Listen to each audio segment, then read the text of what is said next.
Hi అండి. Welcome to my channel. మన recipe గోంగూర ఎండు చేపల కర్రీ. ఒకసారి ఇలా చేయండి. టేస్ట్ అయితే చాలా బావుంటదండి. ఎండు చేపలు, గోంగూర అంటూ ఇష్టం లేని వాళ్ళు ఎవ్వరూ ఉండరు. ఒక్క మా ఇంట్లో తప్ప.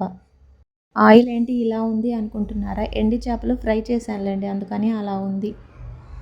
సన్నగా తరుక్కున్న ఉల్లిపాయలు వేసి బాగా బ్రౌన్ కలర్ వచ్చేదాకా ఉంచి 2 అంటే 2 పచ్చిమిర్చి, 4 టమాటాలు కట్ చేసినవి అంతేనండి. దీంట్లో అల్లం వెల్లుల్లి పేస్టు అవేమీ అవసరం లేదు.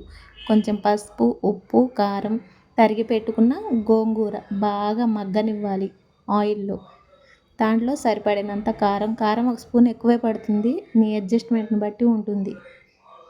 చేపలు ఉంటాయి కదండీ! వేపి పెట్టుకున్నవి అది ఒక్కొక్కటి, ఒక్కొక్కటి సర్దుకోవటమేనండి. కర్రీ నేనొక్కదాన్నే అని చేశానండి కొంచెమే.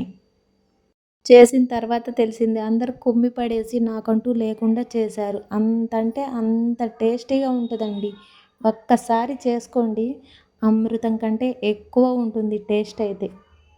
కరివేపాకు, కొత్తిమీరు ఇవేమీ అవసరం లేదండి. యాక్చువల్‌గా అయితే ఎనకటి వాళ్ళైతే మొత్తం కలిపి పెట్టి వండుకుంటారు. అది కూడా చాలా బావుంటుంది.